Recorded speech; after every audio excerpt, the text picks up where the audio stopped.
बिल्कुल ठीक है जी। भारत में सच बोलना बहुत बड़ा जुर्म है। अदाकारा ऋचा चड्ढा जो है वो पाकिस्तानी एजेंट करार दे दी गई हैं। और जुर्म बेचारी का ये है कि उसने सच बोल दिया था। उसने कहा था कि आप अपनी ज़रा गिरेबान में झांको, आपकी औकात क्या है, आपकी हैसियत क्या है भारतीय फौजियों और भारतीय फ़ज़ाइया वालों। तो बस पीछे पड़ गई सारा भारत के जो भी उनके इस्टेब्लिशमेंट के कारिंदे थे, ट्विटर पे, सोशल मीडिया के बाकी सारे पे, और बेचारी का तिया पांचा कर दिया है। क्या कहते हैं जनाब सोहेल कमाल भट्टी साहब? ये भारत देखिए एक वक्त तक दुनिया भर के अंदर बड़ा अपना ये जमहूरियत का सबसे बड़ा अलंबरदार बनता था, जहाँ पे बात करने की लोगों को आज़ादी हासिल थी। लेकिन जब से देखते हैं कि जो मोदी का टेनोर वहाँ पे आया है, उसने वहाँ पे हर सोच जो लोग इजहार करते थे उन पर वह ज़िंदगी का दायरा तंग कर दिया है। मुसलमानों के ऊपर जो जालिम ढाए सही, अब उनकी अपनी कम्युनिटी से भी कोई आवाज़ उठाए तो उसके ऊपर बहरहाल जी, जो भी भारत में आवाज़ उठाएगा तो उसकी आवाज़ दबाने की कोशिश की जाएगी। और यही भारत जो शाइनिंग नाम निहाल शाइनिंग भारत है, उसका असली चेहरा यही है। नमस्कार दोस्तों, भारत एक ऐसा देश है जहां पर फ्रीडम ऑफ स्पीच के नाम पर देश के ही लोगों को गालियां देते हैं, चाहे वो फ्रीडम फाइटर हो, प्राइम मिनिस्टर हो या फिर इस देश के लिए मर मिटने वाले सैनिक ही क्यों ना हो। वैसा ही दिल से पाकिस्तानी ऋचा चड्ढा ने भी किया है। ऋचा चड्ढा ने गालवान सेज हाई करके एक ट्वीट कर दिया है, जिसके बाद इस फ्लॉप एक्टर के खिलाफ अक्षय कुमार, अशोक पंडित ने FIR कंप्लेन कर दी है। आपको पता ही होगा कि गालवान में बहुत से चीनी सोल्जर्स भी मारे गए थे, जिसे बहुत दिन तक चाइना ने छुपा कर रखा था, मगर धीरे धीरे इंटरनेशनल मीडिया में चाइनीज सोल्जर की खबरें दिखाई देने लगी थी। कहने के लिए सेकुलर बालाकोट का सबूत मांग लेते हैं और इस देश का खाते भी हैं और इस देश में रहते भी हैं। अपने ही देश को गाली देना और आर्मी के जवानों से उनकी शहादत का सबूत मांगना इनके खून में लिखा हुआ है, और इसका ही फायदा पाकिस्तान जैसे मुल्क उठाते हैं। पाकिस्तान ने तो ऋचा चड्ढा को बेचारी तक कह दिया है और कहा है कि भारत में बोलने की आज़ादी नहीं है। इसके बाद भी और कितना बोलोगे भाई, जितना ये सेकुलर बोल लेते हैं इस देश में। अगर यही बात किसी दूसरे देश में बोली गई होती तो अभी तक ये जेल में होते। हमारे चैनल को सब्सक्राइब करें और बेल आइकन दबाएं। उनकी एक प्रेस कॉन्फ्रेंस में किसी ने पूछा कि साहब ये POK की बात पूछी, पाकिस्तान ऑक्युपाइड कश्मीर की, तो उसके जवाब में कि साहब आप इसके बारे में क्या प्लान है और क्या प्लान क्या होने हैं उसके बारे में, यार पाकिस्तान ऑक्युपाइड कश्मीर के बारे में प्लान क्या होने हैं। बात सिर्फ इतनी सी थी कि उन्होंने पूछा सवाल जनरल द्विवेदी से और जनरल द्विवेदी ने जवाब दिया कि 1994 के पार्लियामेंट के रेजोल्यूशन है, और 1994 के पार्लियामेंट के रेजोल्यूशन ये कहते हैं कि साहब ये जो टेरिटरी है, राइट, जिसको पाकिस्तानी आजाद कश्मीर बोलते हैं, जिसको हम पाकिस्तान ऑक्युपाइड कश्मीर बोलते हैं, और गिलगिट बाल्टिस्तान, ये पूरा का पूरा भारत का अभिन्न अंग है, कहानी खत्म हो गई। तो साहब क्या इसके बारे में क्या करेंगे, सरकार का हुक्म होगा तो हम एक्शन लेंगे वहां पे। और जनरल द्विवेदी कहते भी क्या, कोई भी प्रोफेशनल सोल्जर क्या बोलेगा इसमें, तो जनरल द्विवेदी ने वही बोला जो एक प्रोफेशनल सोल्जर को बोलना चाहिए, और उनकी रेपुटेशन बहुत है। तो ऋचा चड्ढा ने उसके ऊपर रीट्वीट कर दिया, गलवान सेज हाई। अब इसका मतलब क्या है, अब लोग इसको कुछ लोग टेलीविजन डिबेट में इसको बीजेपी से, वो जो टीवी पर भी आते हैं ना, जो स्पोक्स पर्सन पॉलिटिकल पार्टीज के, तो उनका एक माइंडसेट होता है, वो हर चीज को पॉलिटिक्स से जोड़ते हैं क्योंकि उनको और कुछ आता नहीं है, और उनकी गलती भी नहीं है, उनकी गलती भी नहीं है। गलवान की बात कर लीजिए, वो भी कांग्रेस बीजेपी का मामला हो जाएगा, ठीक है। अगर आप मंगोलिया की बात कर लीजिए, वो भी कांग्रेस बीजेपी का मामला हो जाएगा, क्योंकि उनकी समझ बहुत छोटी होती है इस मामले में ना। और हर चीज को देखिए, बात यह होती है कि जब भी कोई इंसान प्रॉब्लम में फंसता है तो जो फेमिलियर एरिया है, जो चीज है जिसके बारे में उसको थोड़ा बहुत ज्ञान है, वहां पे कॉन्वर्सेशन खींच के ले जाने की कोशिश करता है। वरना अगर आप प्योर मिलिट्री कॉन्वर्सेशन करेंगे गलवान के ऊपर, तो इनको क्या समझ में आने वाला है जो टीवी पर आते हैं, इनको तो पता नहीं है, ना कभी गए वहां पे, ना इसके बारे में स्टडी करी, ना कोई एक्सपोजर है। तो हर चीज को फिर वो एक पॉलिटिकल एंगल से देखते हैं। खैर, ऋचा चड्ढा ने गलवान से इजहार बोल दिया, जाहिर सी बात है, जो हमारे शहीद थे, जो वीरगति को प्राप्त हुए थे वहां पे, कर्नल बाबू थे, महावीर चक्र, और भी हमारे 20 जो भाई थे, उनकी इंसल्ट थी, उनकी बेइज्जती करी ऋचा चड्ढा ने। तो इसके ऊपर जबरदस्त सा रिएक्शन आया, पॉलिटिकल पार्टीज बीच में घुस गई, सिविल सोसाइटी बीच में घुस गई, और कुछ बॉलीवुड के लोग भी, अक्षय कुमार ने बोला, अशोक पंडित ने बोला, अशोक पंडित जी ने इसके ऊपर तो रिपोर्ट भी लिखवाई पुलिस थाने में, और काफी कुछ हुआ इसके ऊपर। बात यह है कि ऋचा चड्ढा ने ऐसा बोला क्यों, कारण क्या था ऋचा चड्ढा का बोलने का, what was the need for her to talk. मुझे ऐसा लगता है कि सक्सेस नहीं मिला फिल्म इंडस्ट्री में, right,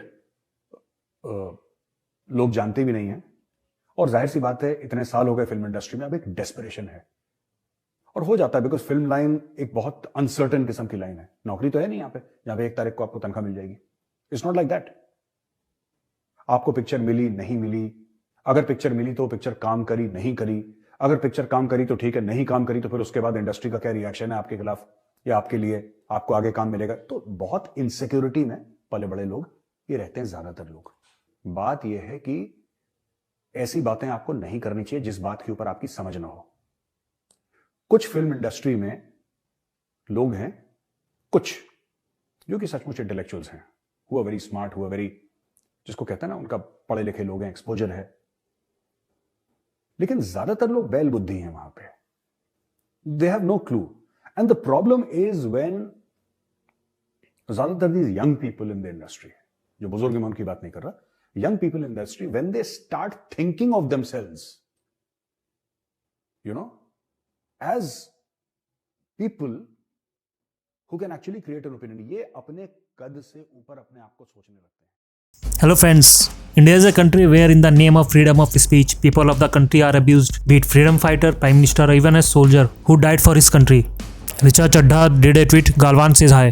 After this tweet, Akshay Kumar and Ashok Pandit lash out at this flop actor. As you know that many Chinese soldiers were also killed in Galwan, which was not accepted by China for a long time. But gradually the graves of Chinese soldiers were visible in international media. These so-called seculars also ask for proof of Balakot and also live comfortably in this country. It is in their blood to abuse their own countrymen and demand proof of their army. Pakistani media has said that there is no freedom of speech in India. Even after this, how much more will you say? क्योंकि आपकी film आ रही है, आपको publicity चाहिए, या आपको लग रहा है इंडस्ट्री आपको भूल रही है। आर्मी लो हैंगिंग फ्रूट है इनके लिए। ये हर समय आप देखिएगा पॉलिटिकल पार्टीज को एफर्ट से आर्मी की बेइज्जती कर देते हैं। क्यों? क्योंकि उनको पता है फौज जवाब नहीं देगी। पाकिस्तानी आर्मी तो है नहीं, ये पाकिस्तान आर्मी तो है नहीं।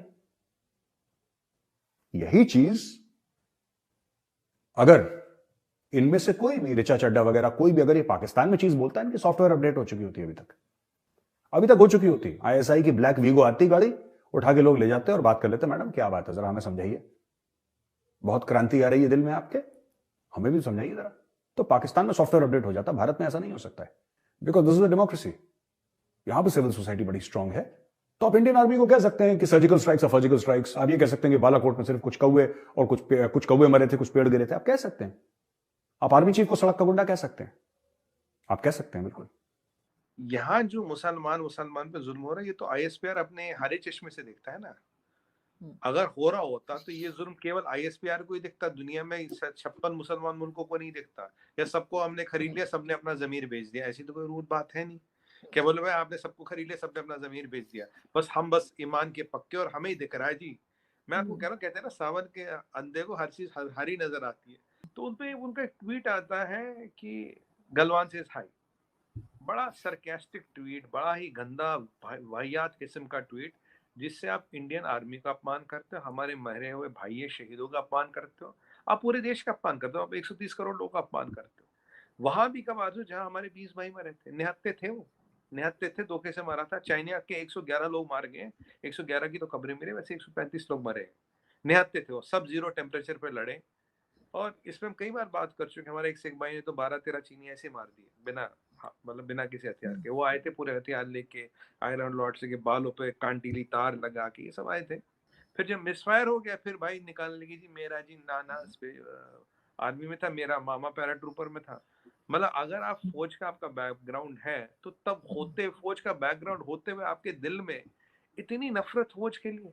और मैंने देखा ये जो वो मोहम्मद जुबैर थे, उसके बड़े ट्वीट रिट्वीट किए, मोहम्मद जुबैर के सारे ट्वीट मारे।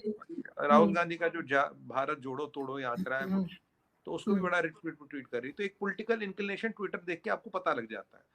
आपको यार कुछ भी करना है, कुछ भी, आप इन चीजों, ये चीजें ना sacrosanct, don't mess with them. और जहां हमारे 20 भाइयों ने शहादत दी है, we have 20 fallen brothers and you are trying to make mockery out of it. तो ये बहुत संवेदनशील मुद्दा है और इसको छेड़ना नहीं चाहिए।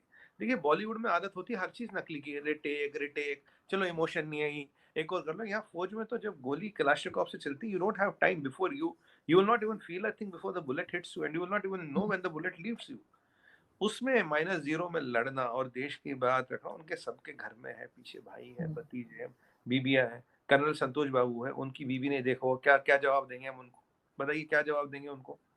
एक बार मेरे साथ शो पे थी, मैं तो बोल ही नहीं पाया, मैं तो बस हाथ जोड़ के ऐसे निकल आया। हमारे चैनल को सब्सक्राइब करें और बेल आइकन दबाएं।